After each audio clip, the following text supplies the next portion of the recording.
This is The Launch, episode 47 for December 23rd, 2025.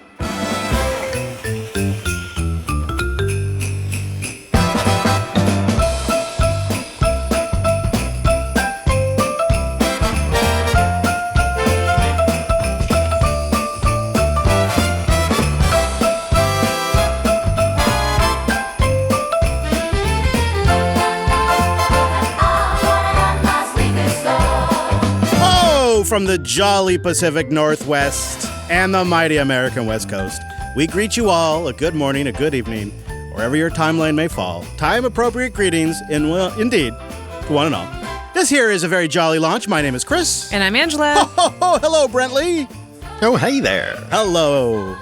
Well, it is the Nope, not LUP. It's the launch. Brent's here, so I felt like it was LUP. It's a holiday special. It's like a miracle mashup of some special sauce and a little bit of holiday cheer. We have, of course, our phone line, which you can call and leave us a voicemail. That's 774-462-5667. 774-462-5667. Give us a call over there. Leave us a voicemail. The show comes out on Wednesdays. It's live on Tuesdays. And links in the back catalog, that's over at weeklylaunch.rocks. We also have a chat room going all the time. That's Launch HQ on our Matrix server. Well, Andrews, this was actually your idea. You were feeling the holiday spirit. Mm-hmm. You came up with a little gift we could give to the listeners. We're going to unwrap some exclusive clips from the bootleg version of The Launch, stuff that never makes it into the show. Now, it's by no means a comprehensive example of what the bootleg is, but it gives you an idea of the fun that we have with the members, some topics that we talk about that become sometimes in the main show, become just trends just in the bootleg. And if you'd like the full experience, you too can become a member by joining the Jupiter.party. We have a special holiday promo code, the promo code BOOTLEG. It'll save 15% off every month with either an annual or monthly subscription. Jupiter.party, and the promo code is BOOTLEG. Now, you gain access to the pre- and post-show. Yeah, of this here show. Of this show. And, of course, of Linux Unplugged, too. Yes. That's pretty good. That's not bad, right? That's not bad. So I have a question for you. It is the holidays, so guess what? It's a holiday-related question. Fireplaces glowing, icicles growing, hearts overflowing with cheer. It's that wonderful season we all find so pleasing, the Toys R Us time of year. The world's biggest toy stores, Toys R Us. The biggest selection, Toys R Us. It's a Toys R Us time of year. Toys R Us. Let us know if you got everything you wanted from Santa, how your holiday went. Was it a total disaster? All of the above? Boost in and let us know. We'll be reading it on the future episode of Launch when we get back. We'll have one very soon. But let's unwrap some gifts. What do you say?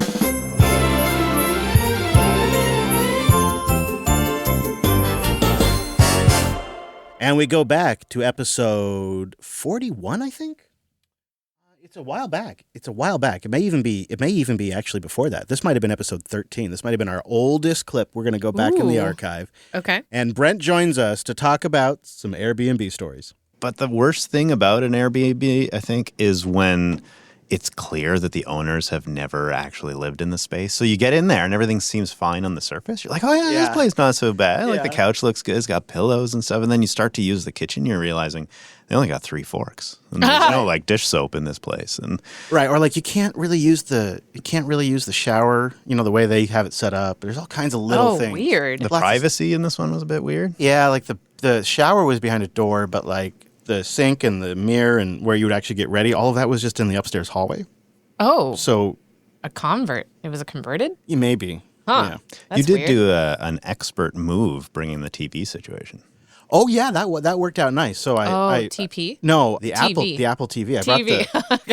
I have my old Apple TV here at the studio, and so it's all set up and ready to go. And you played Star Trek immediately. Of course.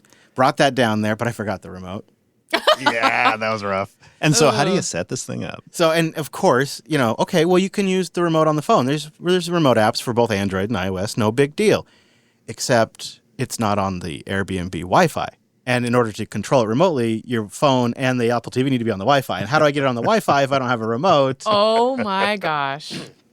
So Brent's like, well, why don't you turn on your access point and name it your home from your phone? Yeah, and name it your home Wi-Fi. I was just going there. Mm-hmm. So that's exactly what I did. I renamed the access point on my phone to my home Wi-Fi, which it then immediately joined. And then I was able to go in and join it to the Airbnb Wi-Fi and then move my phone back over. Oh, my gosh. And then we had to use remotes. And of course, Wes is always looking for like the best way to control it the whole time. So he ends up pulling down like a Python library and he's like adjusting the volume and stuff from the command line. Oh, my gosh. Such Wes. geekery. He convinced us to watch some MacGyver. Oh. So, yeah, we watched some MacGyver. And also Highlander. That was an experience. Yeah, it was a trip. Wow. Yeah, it was really something. But yeah, so we had it was nice. It wasn't a perfect setup because I forgot the remote. That was my bad. But we made it work, as we always do. MacGyver was a lot of fun. Yeah, MacGyver was a lot of fun. I think that was the trip where I really felt conviction that next year we're going to have a little mini PC. It's going to have everything set up on it. We just plug it in and it goes. That's it. I mean, it's finally going to happen. That was the trip. We'll see. Well, that was after our scale trip, which is in March. And I know you and I decided that, like, okay, we need like a box. It just kind of works. Unfortunately, we then did many other trips, or at least many other Airbnbs, especially during the Texas road trip that we went on. And I feel like describing our scale Airbnb has nothing on the experiences that we then had over the summer. Mm-hmm. Yeah, man. Yeah, Ooh, it's rough. Yeah. Airbnbs, gee. All right. I got one more to go in this kind of category. Before I get to the theme clips, we do have a few theme clips as well, but one that I just felt like it's still a little early to totally call it, but I think the launch is right on this particular topic, and I think we called it early.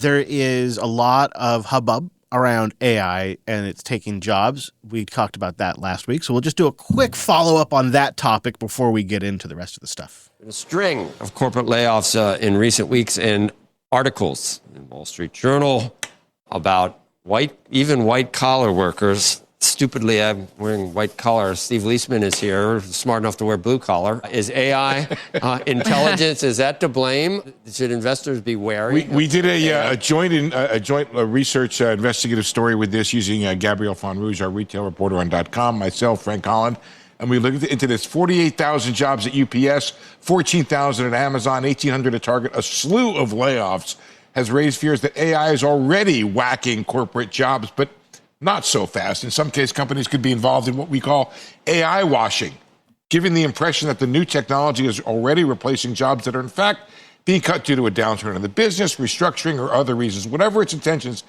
look at this. UPS said in its earnings call, and I quote here directly, "We launched our Efficiency Reimagined initiatives to undertake the end-to-end process redesign effort, which will align our organizational processes to the network reconfiguration." Do you have any guesses what that means? Mm-mm. We have launched our Efficiency Reimagined initiatives to undertake the end-to-end process to redesign effort, Okay, which so will realign our organizational process to the network reconfiguration. they hired consultants to tell them that some of the jobs can be done by AI. Maybe that might actually be it. Let's see. Okay, so efficiency and reimagined initiatives. In other words, they have some initiatives internally to improve their processes, and it's an end-to-end process. In other words, it starts from the management all the way down to the delivery process, and that's going to align with the overall reconfiguration of their delivery network that's been underway. I think maybe that's what they're saying. But I don't know. I just think it's hilarious. That's such a bad, stupid buzzword. It feels like it was written by an LLM. Which will align our organizational processes to the network reconfiguration.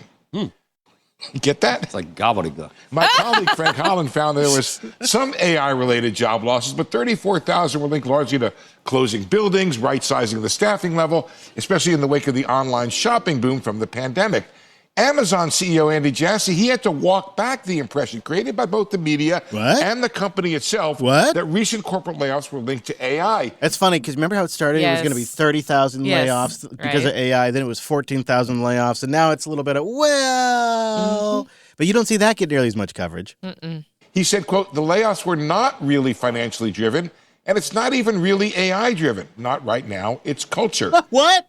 Peter Capelli, a professor of management at the Wharton School, says there's little evidence so far that companies are even able to replace workers now at the kind of scale we're talking about. That's exactly right.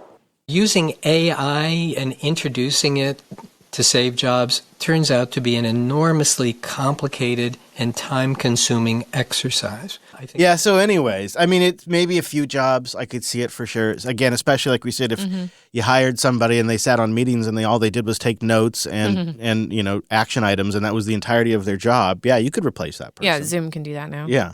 And, you know, that'll kind of accumulate over time. But this whole narrative that it's because of AI, no, it's because the retail consumer is totally tapped out. I feel like that analysis still kind of feels like it holds up. What do you think, Brent? I mean, of course, I would say that. I suppose I'm biased, but that was the day after Amazon announced they were doing all these layoffs because of AI. It was like so fresh, and now I think it's a little more obvious that some of that was just corporate positioning to make poor decision making look better. That's my opinion, but I think it's kind of true. Yeah, and to make them seem like they're ahead of the curve, maybe on like technology and implementing Look it. how good and this is working. All the money we spent is totally worthwhile. And I don't know that has really changed since that clip. Like it feels There's like still some of that, we're yeah. still seeing some of that today, and nothing's really changed in that regard of companies trying to say, hey, we're so cool. We've got AI. And, oh, yeah, we care about humans, too. We forgot to say that, you know. Leandra's job watch continues. She still has her job. Hasn't been replaced by AI yet. Nope, not yet. That's good. All right. Now, this next one, this is what happens when everybody gets distracted by AI pumps. You start seeing crazy games in the market. And this clip gets into that.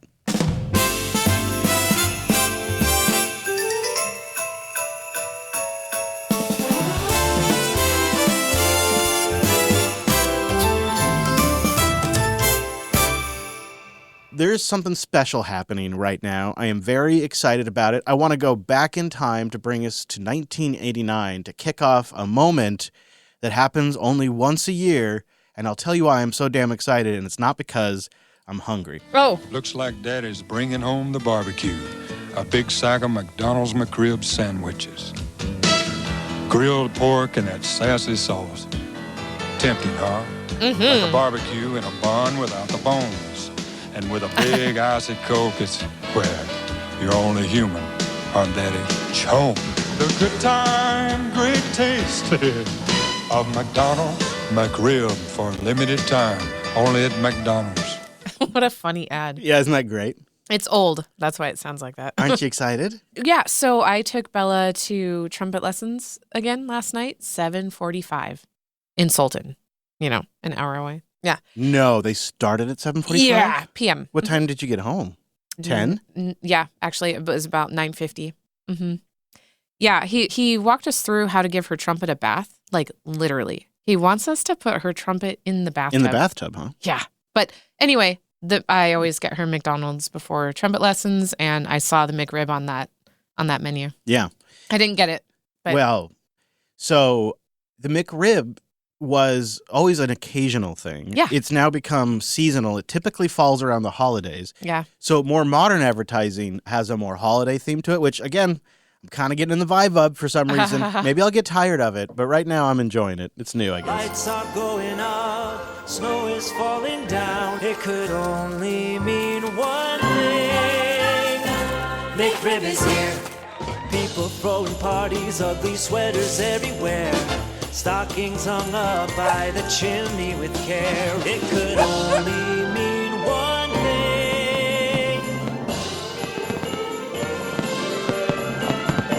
McRib is here. Ba-da-ba-ba-ba. All right, so why am I so excited about the McRib? Like I said, it's not because I'm hungry. And it is only seasonal. You know, they started it because they wanted something that they could offer along with chicken McNuggets, but it's a hard thing for them to supply, even though it's kind of gross the way they do it. But the reason why I get excited every time the McRib comes back is because of one reason. Eggnog milkshake. Eggnog milkshake?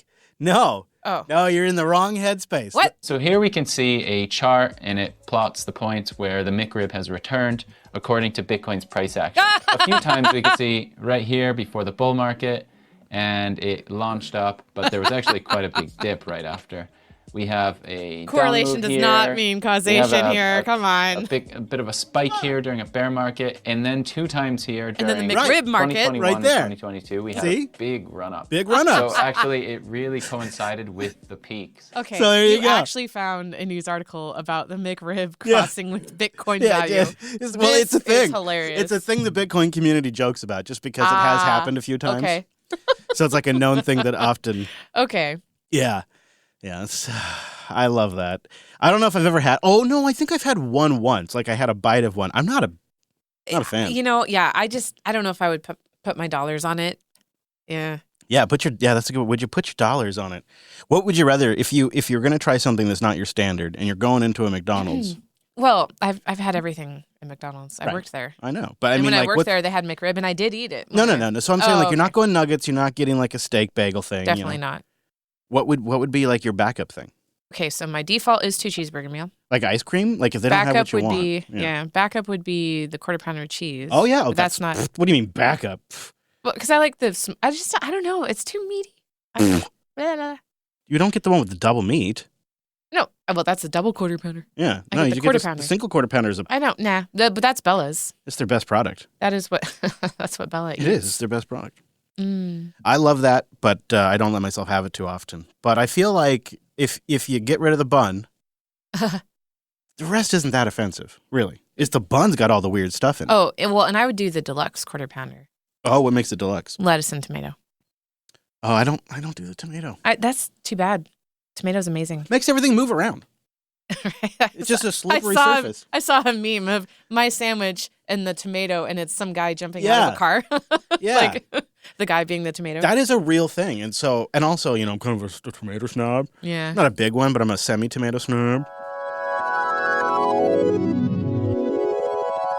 Can I admit something? What? I had a quarter pounder yesterday. Oh, yeah? How was it? It was good. Yeah, good. It was good. It was good. I just don't like the meat they're using today for that. The single cheeseburgers is way better. How can it be different meat? You'd think they economically it would just be the same meat. No, it's not. No, it's some.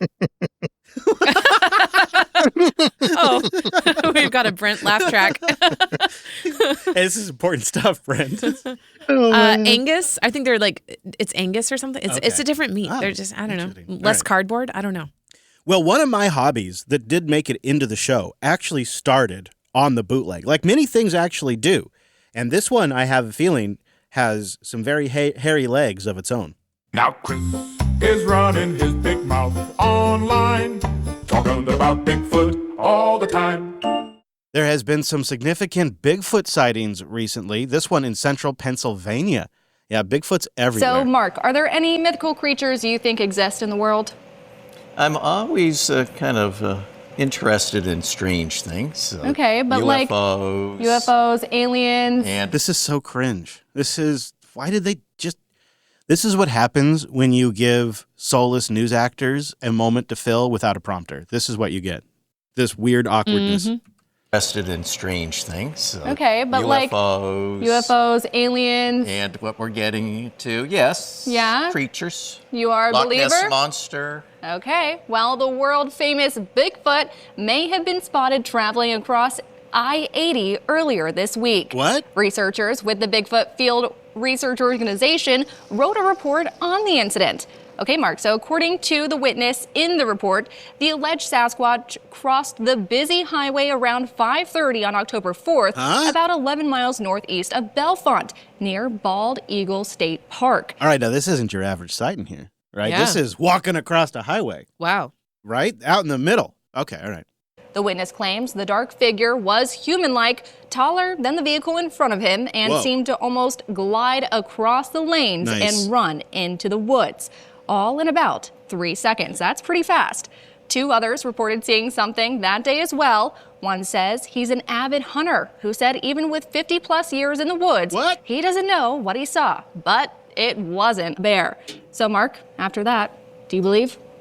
I'm kind of scared to head out to I-80. I travel that road a lot in that very area, sometimes early in the morning. Yeah, I mean, maybe one of these days you'll see Bigfoot just running across the road. I love his reporter instinct. You know, Like, not that, I would be excited to capture it, or, even if I hit it, I'd have a hell of a story, maybe some dash cam. Maybe I'll go get a dash cam. That could be his response. Oh, yeah.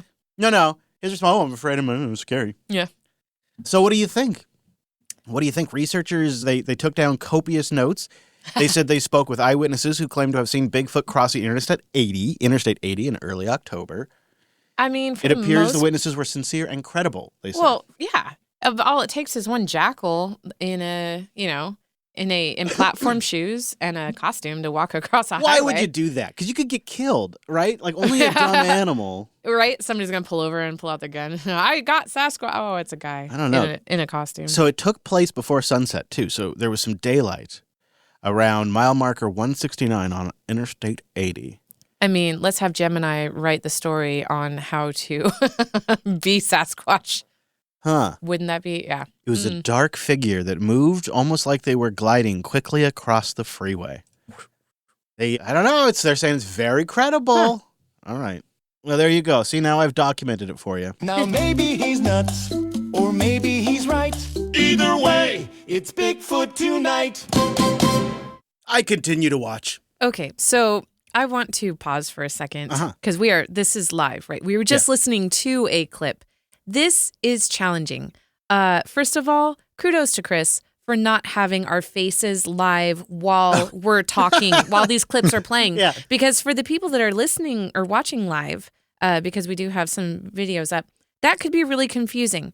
So that's the first thing.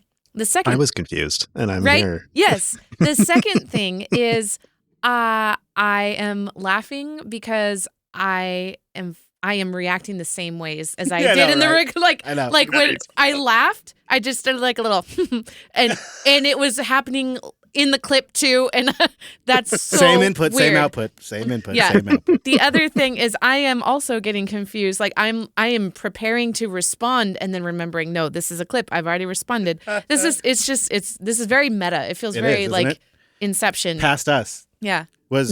Future Us agrees with Past Us. Right. Okay, one more before we get to the theme. Just because it's an important issue and we need to stay on top of this one.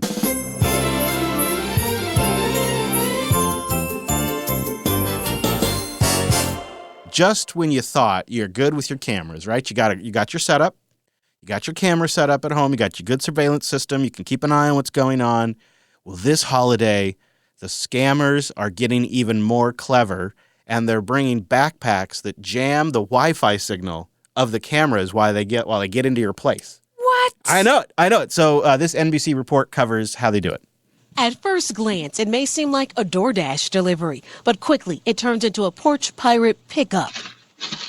Watch as he stuffs not one, but multiple packages into his bag. Before a honk alerts him that the suburban Chicago homeowner is pulling up. So they had somebody waiting. Returning from vacation. So they have a getaway vehicle. Dude's running away while the mom/owner is pulling up to the house. She sees dude running across her driveway, and he has an orange bag with a DoorDash logo on it. So you kind of think maybe he's delivering food, but then, of course, you realize it's stuffed full of your packages. Your stuff, yeah. Chicago homeowner is pulling up.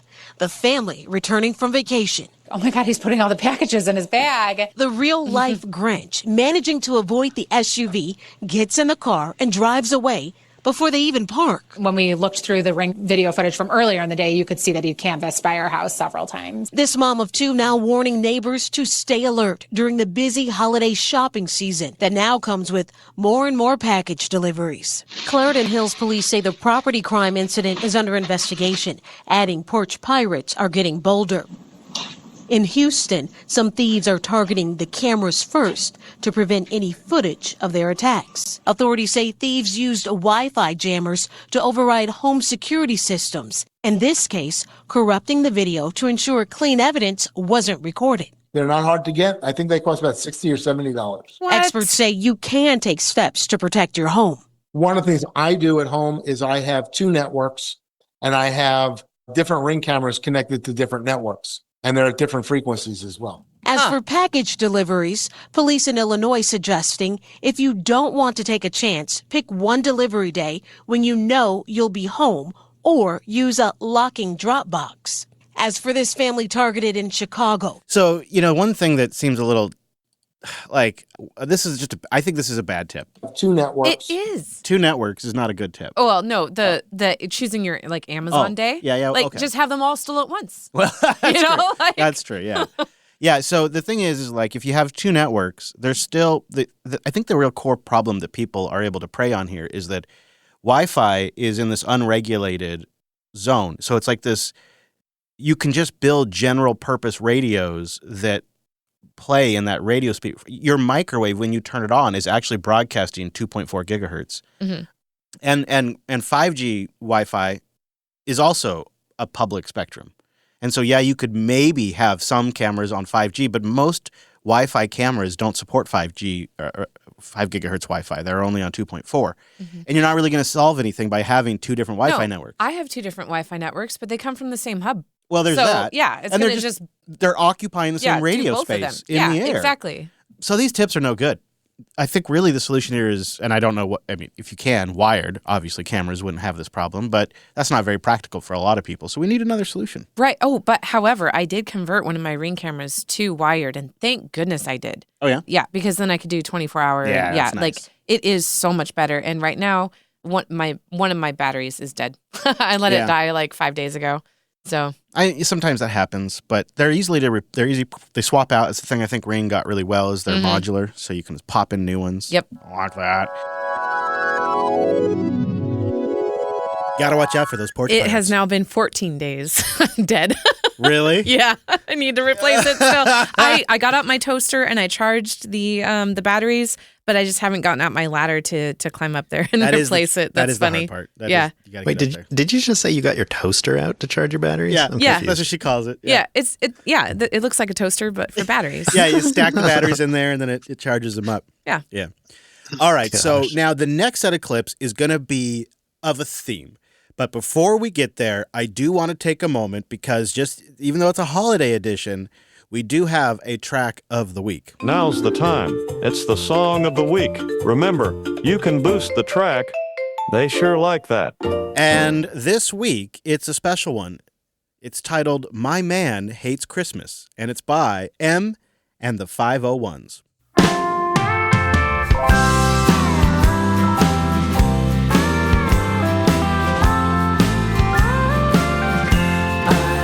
To walk down Christmas tree lane to see the lights shining and Santa riding his sleigh. Now there's a cloud that comes every year.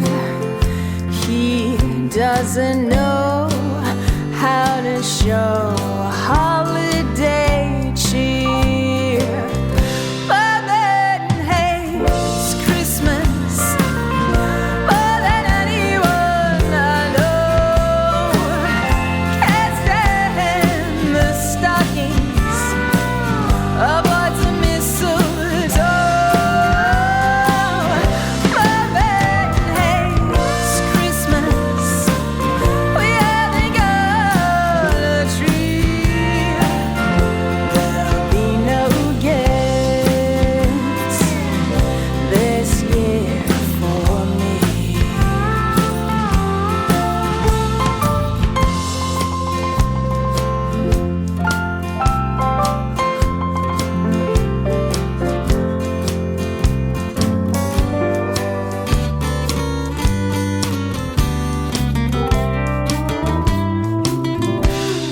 Christmas Eve,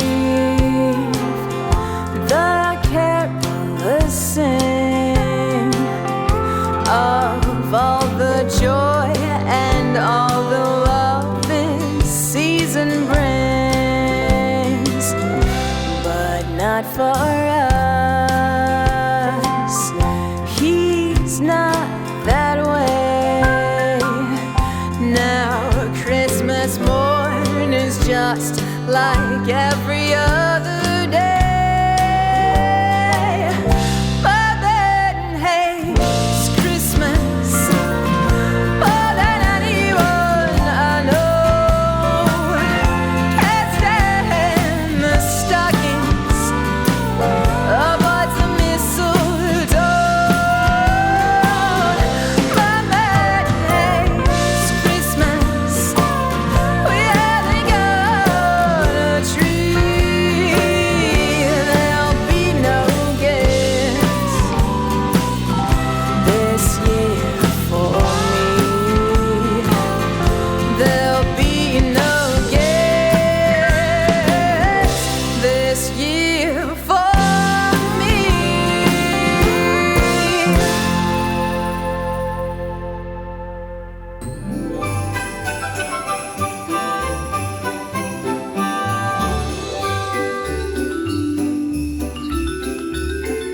Well, if you're enjoying this special holiday edition, you can become a member. Use the promo code BOOTLEG over at Jupiter.party. Get 15% off every month or the annual plan.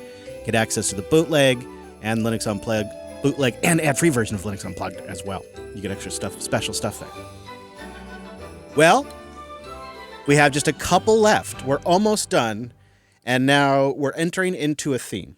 Okay. And you can kind of see the arc of this, I think, and its eventual influence that came onto the show as of last episode.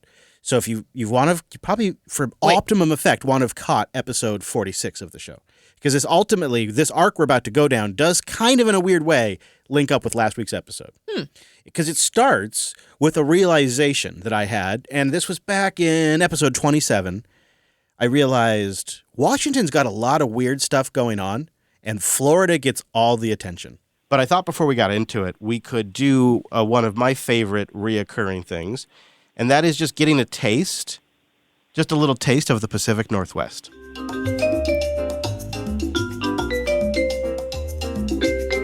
Truly one of the world's most beautiful places. And we have characters like you wouldn't believe. You know, Florida has a bad reputation, but Pacific Northwest, I think we have our own characters that should get more attention. And this gal, I like her a lot because I think she's about our age, but she went for a classic style of crime you just don't see a lot anymore. And what I also appreciate about her is she was bold. She didn't just go once or twice. No, she went back to the well 8 times, and then she got caught. Bank robbery suspect thwarted in Seattle. 8 banks and thousands of dollars later, the woman at the heart of a months-long search never got rid of the evidence, and police found it in her apartment. They found drafts of demand notes she handed. So she'd show up wearing a mask and sunglasses, and she'd just slip him a little note. And it's pretty interesting because I don't know why she kept the notes, but remain silent, empty your drawer, remove straps from stacks. You have 40 seconds. Another one, all the bills from your top drawer, remove all current straps. You have 30 seconds. Another one says, this is a robbery. Don't pull the alarm. Keep hands where I can see them. Follow my orders. Okay, but she only, so 8 banks and she only got thousands of dollars. Well, see, this is a misnomer, is the banks don't have a lot of cash on hand. Yeah, but but still, you got to go for quantity. Okay. You got to, if you're going to do the bank robbery strategy, I do think you got to go for quantity. Yeah. Mm-hmm. Get a whole region. In her apartment, they found drafts of demand notes she handed to bank tellers along with a notebook detailing every one of the robberies. Yeah, the most recent one, West Seattle Bank on Monday, just hours after or before she was arrested. I feel like you might do this if you were a bank robber. Like, she scrapbooked her different robberies, so she's got memories of. That's funny. My first robbery, my second robbery, which can be used as evidence against her now. Magnolia Mayhem said, or was it him? Said that you might be able to get Red Bull this way. Right, just a demand note. Yeah. Otherwise, there's going to be a problem. You have 30 seconds to get that case. KIRO 7 Samantha Lobibao is digging into the paper trail that led to the arrest. After a year of showing you pictures of this woman robbing banks across Seattle, police say this week she was identified as 24-year-old Lena Chang. Very often we see people who sometimes mistakenly think that behavior won't catch up to them, and it does. The King County Prosecuting Attorney's Office. After a year. Okay, so she got away with this for a year. I feel like that's actually a pretty good deal. If you hadn't gotten caught, like maybe if you just were a little more careful, a year is pretty good. That's weird. So somehow she got by with this for a year. They finally catch on to her because of a paper trail. She starts in June of 2024. Behavior won't catch up to them, and it does. The King County Prosecuting Attorney's Office says Chang is accused of robbing 8 banks with one failed attempt from Crown Hill to West Seattle for more than a year. She was arrested on Monday after police say an anonymous tipster claimed Chang would brag about the crimes, was excited about being wanted by the FBI, and that she'd listened to police radio recordings of the robberies to relive it. I mean, so she's doing this for a year straight. She's scrapbooking it. She's keeping her notes. She's bragging to her friends. And it's not until the cops get a tip from a friend that they even catch her. Crazy. This actually paints a really bad picture. Yeah, it does. Her apartment, investigators found what they believe to be saved drafts of the demand notes, along with a notebook detailing robbery locations, dates, and the amounts taken. Police say they also found disguises and an airsoft pistol seen on surveillance video from previous robberies. It's surprising what some people will save and will write down and sometimes put on social media. See, like what I'm saying here? Yeah. This is a character. Guess who can't claim not guilty? Right. This was her hobby. Robbing banks was her passion. That's how cool. Yeah. So, I mean, come on. Does Florida have that? Listening back to that, I think I just came up with a new podcast series. Oh, yeah? Yeah, we just go around robbing banks and make a podcast about it. We get a good year out of that. All right. Yeah. And then makes it. 6 months top. Yeah. Tops. Make enough money. We don't even need to worry about posting bail. It could be great. But then there was, now that we're into the Pacific Northwest, there was a particular thing going down that I noticed that just delights me. And that is the food cart war. There is licensed and unlicensed food in Seattle. And there has been a really a couple of year now journey to try to crack it down. And like the professionals that we are, the launch has followed this dramatic development. Okay.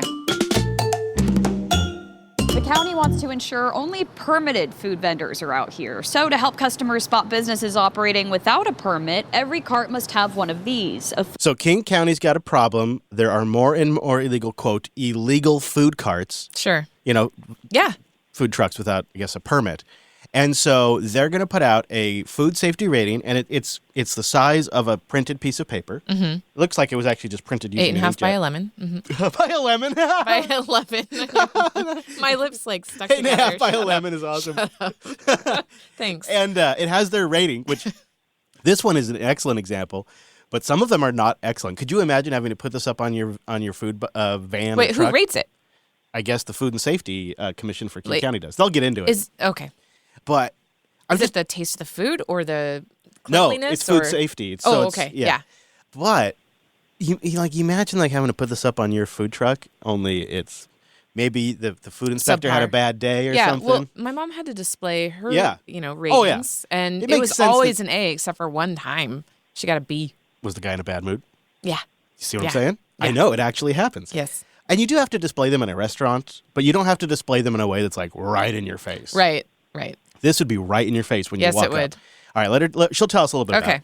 Food safety rating sheet on display. You might have seen them at restaurants. Well, now even hot dog stands on the street have to have them. It's not safe, and the public doesn't see that stuff. They just see a guy behind a cart selling a hot dog. For 27 years, Farshid Veramini has played by the rules at his Occidental Avenue restaurants, People's Burger, Pioneer Grill Hot Dogs, and Jantry Public House. Got jalapenos and an Islander burger right there. Now he's speaking out against businesses operating without a permit. In the last 2 years, unpermitted vendors have become a bit of a nuisance. His concern comes as King County is reporting a recent surge in unpermitted mobile food vendors. In 2023, it closed 27 carts. Whoa. Last year, it shut down 111, a 300% increase. I kind of stay away from most of the street meat unless it's from a food truck, because then I know it's they get climate control, they usually have generators. Permits ensure even the most basic food safety rules are followed, like the requirement for hand washing stations. Veramini says he sees people skipping that all the time. There's been times where we set up and there's 16 carts right in front of us. Not a single one of them has any kind of hand washing station. They're prepping food outside on the sidewalks with bare hands. Man, if you ever travel, buddy, let me tell you, it's bad out there. This is what I think is sort of true about this story, and that is I could totally see if you're a legitimate restaurant, you follow all the rules, including the health inspection rules, and then you see these other doofuses just cropping up and they're not following any of the rules and they're stealing away your customers, and it's already hard enough to run a restaurant in Seattle. Mm-hmm. I get that part.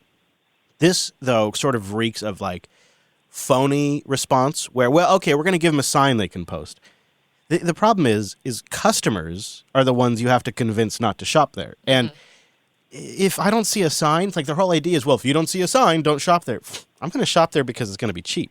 Right. That's why I'm shopping. If it's cheap and good, that's why I'm going there. Yeah. And I don't care if it has a sign or not. Food trucks tend to have the more authentic, food, but It's weird how that's become a thing. Yeah. So the couple takeaways I have is one, a lot of restaurants shut down because of COVID, and didn't reopen, including my mom's restaurant that she had open for almost 30 years. Right. And two, because those restaurants left, and because we had to figure out how to make money for ourselves to either avoid forced medical treatment, or because we were laid off from our jobs, people thought, just like a lot of people think they can do a podcast. Oh, I could do a food truck. And maybe they don't know, but they probably do. There's not just a business permit that they need, though. They need a food handler's permit as well. Like there's additional steps. But yeah, I could understand being frustrated. It honestly sounds like the worst of everything. Like everything that's awful about an RV, everything that's awful about a restaurant. And then a smaller package. And then everything that's awful about both. like not owning your own location and all that kind of stuff in one business. Yeah. It sounds really rough. I can't even imagine. But yeah, it's interesting that it was 27 and then 111. I would have expected it to be the opposite. Like there'd be less and less, but there's more and more. Yeah. It's a lot of cities. This is a thing. It's a big thing in Austin, and then the city has to figure out how to embrace it. Austin went through this a while ago where food trucks started popping up, and they had this path of, do we fight this or do we figure out a path to make it easier for them to comply? And they kind of went that route, and then they created areas for these food trucks, and it's a real culture now. Yeah. Well, and like a group of food trucks, they're competing with themselves. Like, it's a known competition as opposed to somebody who has an established okayed spot. And then somebody parks right next to them or something. Yeah. I actually like it when they put the food trucks together too, because then they can offer centralized services like, water and bathroom, and they can have power, and you can shop. It's like going to the food court. Okay. So that's a battle right now in the Pacific Northwest. It'll be interesting to see if we go the route of Austin or if we go the route of some other cities where they try to fight it more and more. Stay tuned and find out.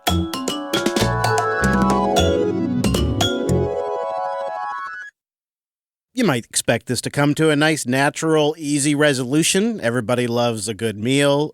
Also, this is a particular popular kind of business with new immigrant labor, and Seattle is a sanctuary city, so they're often trying to make things accessible to newcomer labor, and that's where things kind of took a twist. From rain and tech to giants tall, the Pacific Northwest has it all. But mostly rain, that's the call. The Mariners are bringing a lot of people downtown, and it's creating contention on the streets amongst the food vendors. And so a crackdown is happening, which I have been following now for a few weeks. Developing now at 5, a warning from health officials about unregulated food carts. Inspectors just shut down more than a dozen unlicensed food carts around the Seattle stadiums. Legitimate food vendors say this issue is costing them a lot of money and making it hard to compete. See, I feel like there's two angles to the story, obviously, because if you're an existing food cart vendor, which they're about to highlight, this sucks. It's bad competition. But you could also say, well, the majority of these food cart unlicensed ones are new immigrant families that are just trying to get by and trying to make a living. It's not even just that, actually. It's because Washington State has made it impossibly expensive to own your own business. Oh, man. Like, it is legit regular people that can't afford it now. Sing it. It's not even just new families or whatever. Like, it is legit. The battle has gone to the streets. Yep. And now they're cracking down. Jeremy Harris is live in Soto with the story for us tonight. Jeremy? Hey, Jeremy. Yeah, well, down here by the stadiums, there's no shortage of great places to stop and grab a bite to eat. But health officials say some people are taking advantage of this area, setting up unregulated, unlicensed food carts that are putting people at risk. Dun, dun, dun. Let's go, guys. Sometimes those foods are way better. Baseball playoff season is prime time for Randy Stevenson. Hey, Randy. I want to make sure the things I cook and the food that we serve. Gotta get that Seattle dog. Right temperature. Selling Seattle dogs here for 30 years has taken a lot of work, including complying with the health code and paying for permits. We're almost like, okay, if they're not going to comply, then we're not going to comply. He says these small food carts have become a major issue, and health inspectors have taken notice.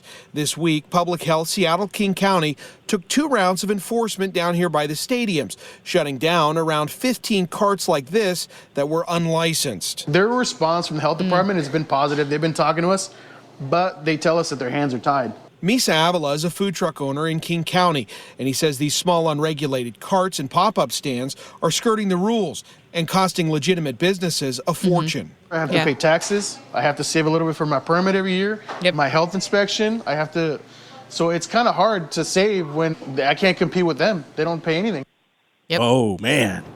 Now, with those 15 carts that were shut down, the health department says they found imminent health risks, including unsanitary conditions, no hand washing stations, and of course, no permits. Now, they say the big thing here, if you're going to a food stand, they should have a health department sign that has their rating so you can know that they are licensed and they're up to speed with the health Well, you know what that rating's going to mean is more expensive, right? That's unfortunate. Like if you're trying to save a buck and you're downtown, if somebody's got the sign and somebody doesn't, the one that doesn't have the sign is going to be cheaper. You're taking your life into your own hands. Yep. Or at least your gut.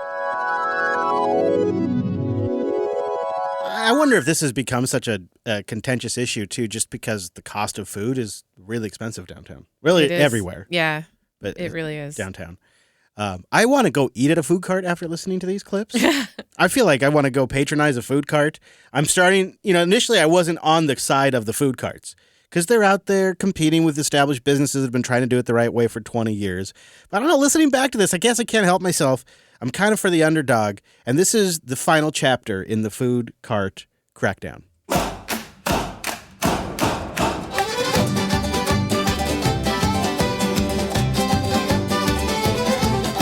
From rain and tech to giant tall, Pacific Northwest has it all, but mostly rain, that's the call. Oh, okay, I'll just play the first few seconds just because I don't want to lose touch of this very important Pacific Northwest story. This will be our last thing. This is critical. Oh, which one did you Coalition choose? of Mexican restaurants in our state is getting ready to sue over unlicensed food vendors that they say are operating illegally and unsafely. And tastily. The delicious unlicensed food war continues, and the Mexican restaurants have formed a coalition. And we've learned local health departments are seeing a recent increase in unlicensed vendors. KEMO's Lynanne Wynn spoke with local businesses. She's live in Burien with more. Lynanne? Well, Mary, the Washington State Mexican Restaurants Fair Play Coalition is planning to file a lawsuit over this issue, and they're urging cities and counties to crack down on those operating illegally. The coalition tells me that they have identified at least 5 locations here in Burien, including various lots where late-night food vendors have shop. Late night. According to the Pacific Northwest Restaurant and Food Truck Association, food from these vendors is being prepared at a large-scale illegal food operation at homes in Renton, Burien, and Tacoma. The city of Burien tells us police did outreach last week, and ultimately 7 unlicensed and unpermitted food vendors stopped operating. And last month, the Tacoma Pierce County Health Department issued a violation at this home. Well, I mean, what are you going to do, right? Like, if you're running a large unlicensed operation, you're going to get caught. Late at night, though, like when these Mexican restaurants are closed and they're not actually stealing the business. Yeah, that's true.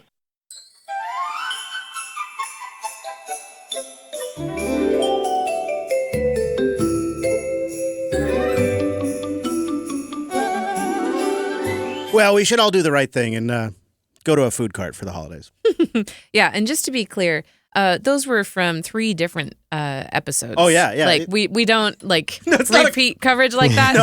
No, that's compressed down across multiple weeks as the story developed over the year. It continues. I was just looking right now while we were playing those clips. The crackdown continues. Yep. Texas, that like Walmart parking lots in Texas convert to are like not even full food trucks, but like they bring their barbecues and do it, and it smells amazing and authentic. Like it I didn't actually participate because it did look sketch, but yeah. I'm all for it. I don't know, Brent, have you ever been delighted by a food cart or a food truck experience? One of the things we did on our road trip to Texas when we were racing Brent is Wes and I were trying to pull out all the stops. And so while I was pumping gas, I was putting my hand like on the pump to pull the handle off. Wes took a picture of that, and then he threw it through Gemini and told it to make it look like a food truck, to make it look like I was taking food from a food truck. Oh my gosh, that's funny. And then we sent it to Brent, and we were like, "Oh, we're taking a quick stop. Take your time, Brent. Don't worry about it. We're at a food truck. We're enjoying ourselves.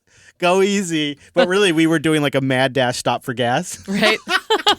That's funny. It was great. And I was like so chill driving that I was like, oh, the guys are having a nice time. That's not, I kind of wish I was there. And then I actually sent that photo to like a couple friends and stuff. Oh my gosh. Oh, look at Chris. He's all dressed up for like a little taco or something. Yeah. And really, you're just taco. like cruising. So Wes totally got me, which is why I don't believe anything he sends me. Right. Anymore. Yeah. Yep.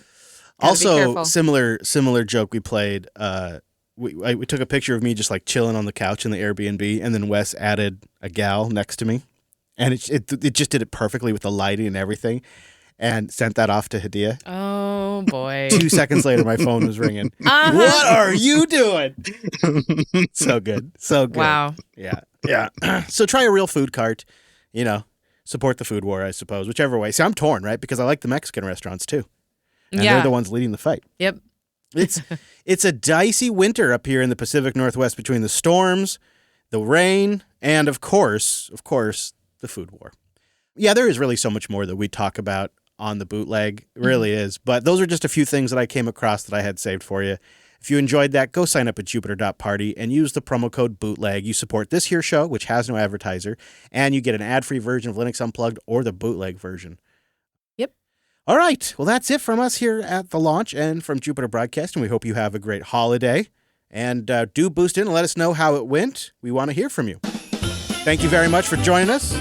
And we hope that you enjoyed this episode and maybe we'll even consider becoming a member. Thank you very much, and we'll see you next week.